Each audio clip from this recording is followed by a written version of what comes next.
आता पाहूया टॉप 9 राजकीय बातम्या।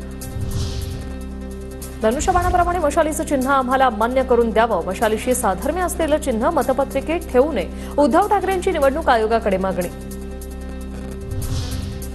विधानसभेच्या तोंडावर शेतकऱ्याच्या कर्जमाफीची घोषणा होण्याची शक्यता, राज्य सरकारच्या वित्त विभागाकडून हालचाली सुरू, सूत्रांची माहिती। मनसे अध्यक्ष राज ठाकरे 4 आणि 5 ऑगस्टला सोलापूर दौऱ्यावर, आगामी विधानसभा निवडणुकीच्या पार्श्वभूमीवर दौरा, जिल्ह्यातील 11 विधानसभा जागांचा आढावा घेणार। सुजय विखेंची संगमनेर किंवा राहुरीमधून निवडणूक लढण्याची तयारी, पक्षाकडे व्यक्त केली इच्छा, थोरात विरुद्ध विखे लढतीची चर्चा। विमान प्रवास करताना आधार कार्ड बंधनकारक असताना नाव बदलून प्रवास कसा केला, अजित पवारांच्या दिल्ली प्रवासावर सुळेंनी लोकसभेत सवाल उपस्थित केला। अजित पवारांचा पक्ष संपवण्याची मिटकरींनी सुपारी घेतली आहे का, अजितदादांनी मिटकरींना त्यांची जागा दाखवावी, मनसेच्या कर्णबाळ दुनबळेंची टीका।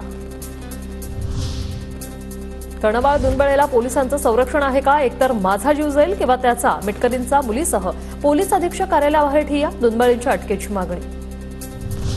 पक्ष म्हणून मनसे जय मालोकारच्या कुटुंबियांच्या पाठीशी, मला कुठलंही राजकारण करायचं नाही, अकोल्यात जय मालोकारच्या कुटुंबियांची भेट घेतल्यानंतर अमित ठाकरेंची प्रतिक्रिया। अनुसूचित जाती आणि जमातीतील उपवर्गीकरणास सर्वोच्च न्यायालयाची मान्यता, राज्य सरकारला वर्गीकरणाचा अधिकार, 7 न्यायमूर्तींनी 6 विरुद्ध 1 अशा बहुमताने निकाल दिला।